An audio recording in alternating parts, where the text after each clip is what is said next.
Good morning. SBM YouTube channel में आप सभी का हार्दिक स्वागत है। महासागरीय जल मार्ग के अंतर्गत आज हम अध्ययन करेंगे स्वेज नहर जल मार्ग का। स्वेज नहर जल मार्ग का। तो सबसे पहले देखिए, स्वेज नहर मिस्र में भूमध्य सागर और लाल सागर को मिलाने के लिए बनाया गया एक कृत्रिम जल मार्ग है। प्राकृतिक नहीं है, क्योंकि मानव के द्वारा बनाया गया है, इसलिए कृत्रिम है।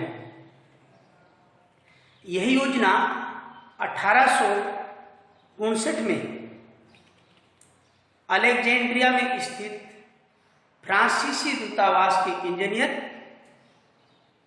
फर्डिनेंड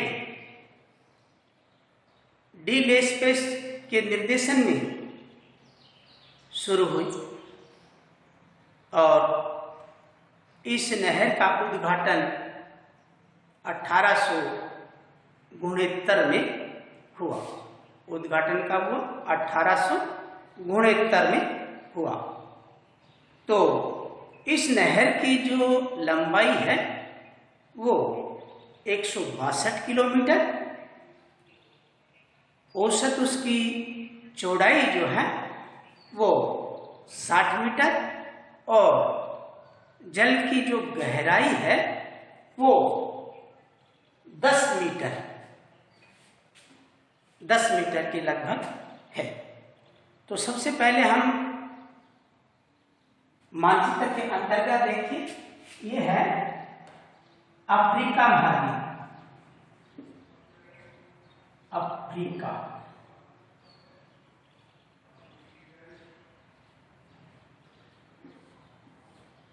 इसमें देखो, इसके पश्चिम दिशा में अटलांटिक महासागर,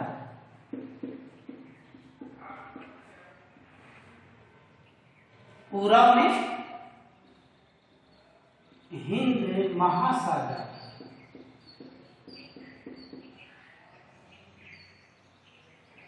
उत्तर में भूमध्य सागर,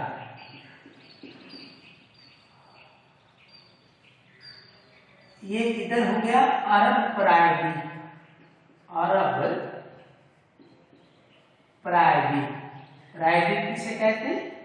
जिसके तीनों ओर पानी होता है। जैसे अपने भारत के बारे में आपको बताया था कि दक्षिणी भारत जो है वो तीनों ओर पानी से घिरा है, जिसके दक्षिणी छोर में हिंद महासागर, पूर्वी छोर पे बंगाल की खाड़ी और पश्चिम में अरब सागर स्थित है। उसी प्रकार ये अरब प्रायद्वीप है। तो यहां पर देखो, स्वेज नहर जो है वो इस भूमध्य सागर और ये है लाल सागर, लाल सागर, ये भूमध्य सागर और ये लाल सागर, इनके बीच में ये जो दूरी है इसको मानव ने काट करके इनको आपस में जोड़ दिया। यानी भूमध्य सागर का जल और लाल सागर के जल को यहां से इस प्रकार से काट करके मिला दिया और इसका नाम रखा स्वेज नहर। स्वेज नहर, ये स्वेज नहर है जो मिस्र में भूमध्य सागर और लाल सागर को आपस में जोड़ती है। तो इस नहर की जो लंबाई है वो जैसा आपको बताया था 162 किलोमीटर की लगभग है। तो हम कह सकते हैं कि अफ्रीका महाद्वीप के अंतर्गत मिस्र में भूमध्य सागर और लाल सागर को ये जोड़ती है। तो इसका उद्घाटन कब हुआ? 1869 में। 1869 में। अब हम देखेंगे कि 1956 में इसका मिस्र सरकार ने राष्ट्रीयकरण कर लिया था और 1967 में संयुक्त राष्ट्र संघ या हम कहें यूएनओ ने इसे राष्ट्रीयकरण को सहमति प्रदान कर दी थी। अब हम देखेंगे इस स्वेज नहर की प्रमुख विशेषताएं क्या क्या हैं।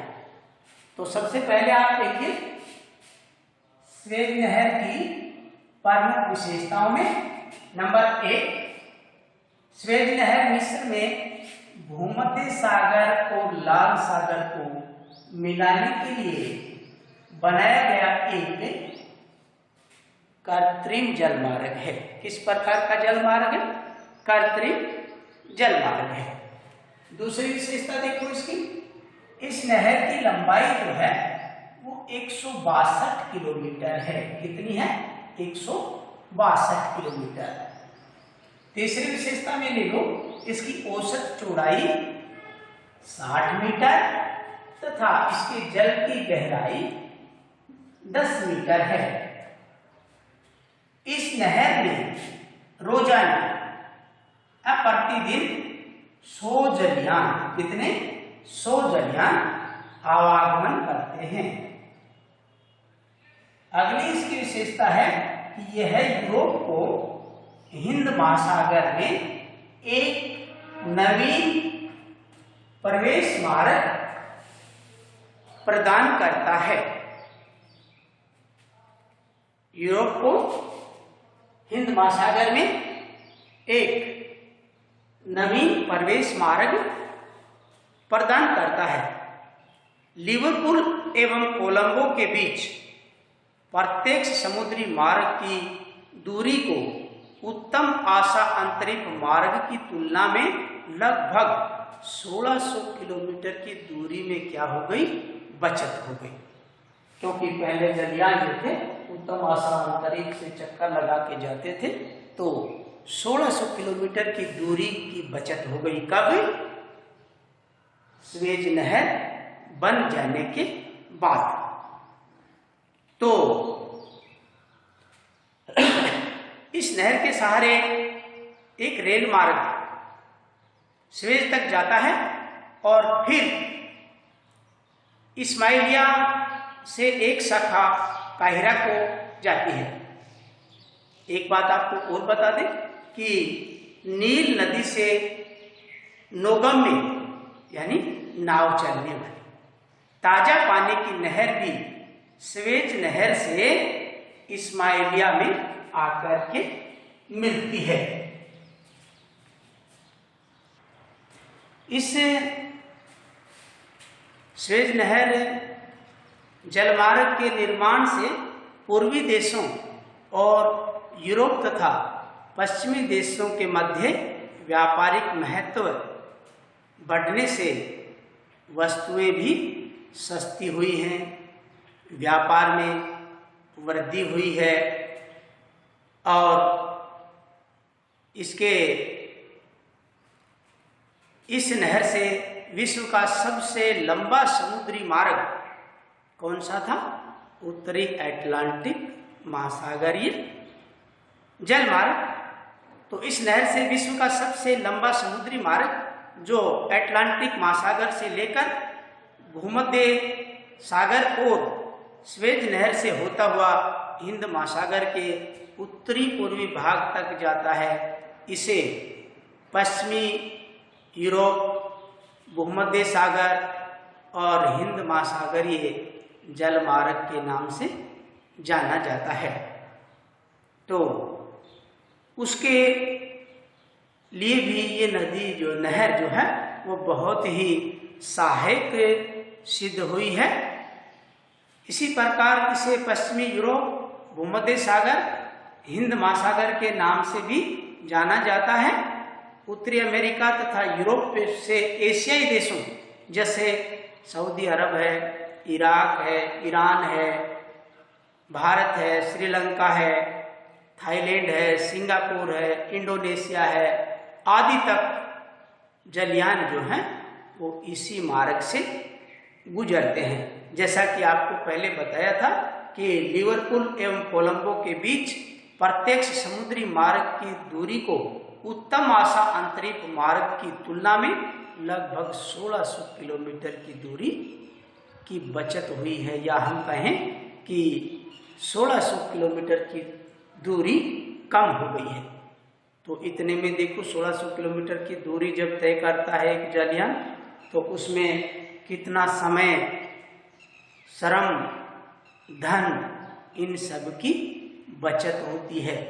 अन्यथा देखो कि इधर से आने वाले जलयानों को यूरोपीय देशों में जाने के लिए पूरे अफ्रीका महाद्वीप का चक्कर लगाना पड़ता था और तब जाकर के वो यूरोपीय देशों में पहुंचते थे। तो इस स्वेज नहर के बन जाने के बाद उनको ये चक्कर नहीं लगाना पड़ता। तो 1600 किलोमीटर की दूरी की बचत जो होती है उसमें देखो समय, श्रम, धन सबकी बचत होती है। तो इस प्रकार से ये स्वेज नहर जो है वो एक तरह से बहुत ही उपयोगी सिद्ध हुई है। अब हम देखेंगे स्वेज नहर का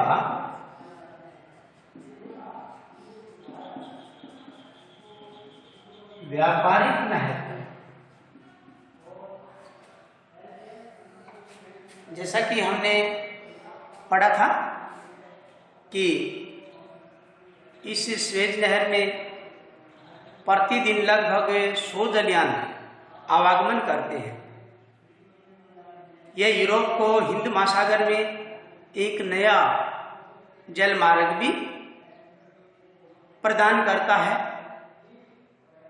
और इसके निर्माण से पूर्वी देशों और यूरोप तथा पश्चिमी देशों के मध्य व्यापारिक महत्व और अधिक बढ़ा है। व्यापारिक महत्व बढ़ने से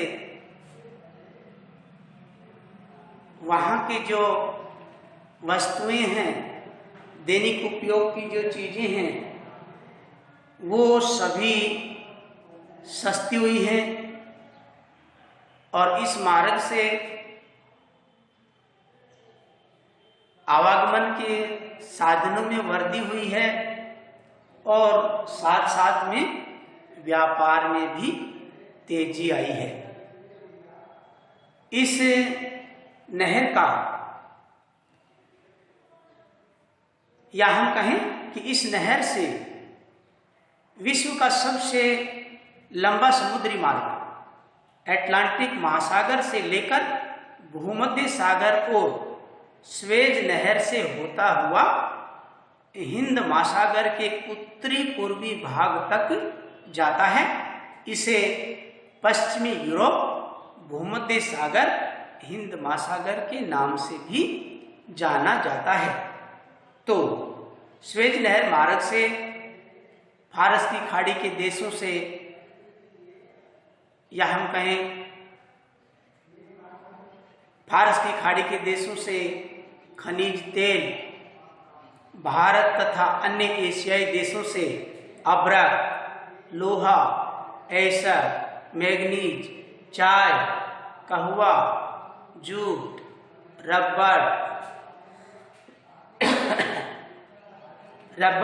कपास, ऊन, मसाले, चीनी, कपड़ा, खालें, सागवान की लकड़ी, सूती वस्त्र आदि पश्चिमी यूरोपीय देशों से तथा उत्तरी अमेरिका को भी भेजी जाती हैं। इन देशों से रासायनिक पदार्थों, इस्पात, मशीनी उपकरण, इलेक्ट्रॉनिक्स उपकरण, औषधियाँ, मोटर गाड़ियाँ आदि वैज्ञानिक उपकरणों का भी आयात किया जाता है। हम कहें कि स्वेज नहर जो है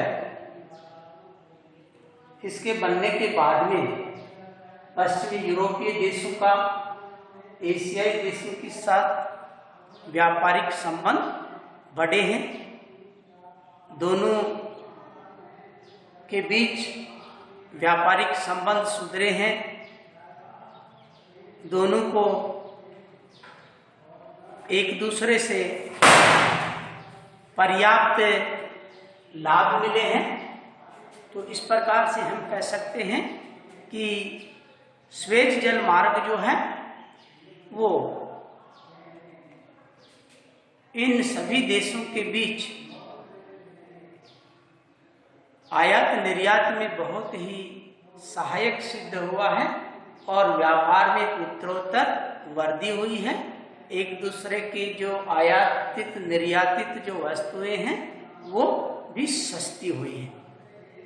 तो ये था स्वेज नहर जल मार्ग। एक बात तो है, मोटी मोटी चीजें देख लीजिए कि भूमध्य सागर और लाल सागर दोनों को जोड़ने वाली जो मानव निर्मित नहर है उसे स्वेज नहर का नाम दिया गया।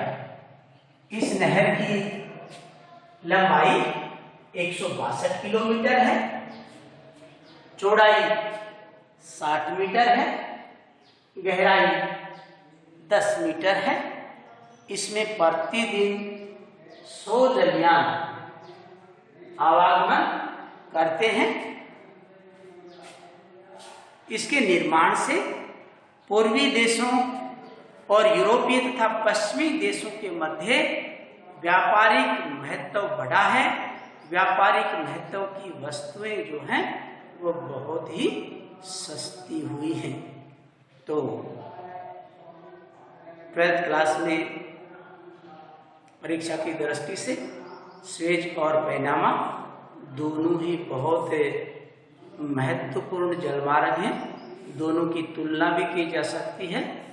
क्वेश्चन बनता है कि स्वेज और पैनामा की तुलना कीजिए। तो आज हमने आपको बताया केवल स्वेज नहर के बारे में जो भूमध्य सागर और लाल सागर को जोड़ती है। कल हम अध्ययन करेंगे पैनामा नहर का और पैनामा नहर का अध्ययन करने के बाद में हम दोनों की तुलना करेंगे। स्वेज नहर और पैनामा नहर की आपसी तुलना करेंगे। उन दोनों में तुलना करने से कौन सी नहर जो है वो मानव के लिए अधिक उपयोगी होगी। वैसे तो दोनों ही नहरें जो हैं स्वेज और पैनामा मानव के लिए बहुत ही सहायक सिद्ध हुई हैं। काफ़ी दूरियां कम हुई हैं क्योंकि जैसा आपको बताया था काफ़ी चक्कर लगाना पड़ता था जलयानों को, तो वो दूरी लगभग कम हो गई है। तो इतनी दूरी कम होने का मतलब है कि उसमें लगने वाला समय, उसमें लगने वाला श्रम, उसमें अनेक प्रकार की जोखिमें, इन सब में इजाफा हुआ है। इन सब में मानव को फायदा हुआ है। तो आज के लिए इतना ही। नमस्कार। आपका दिन मंगलमय हो।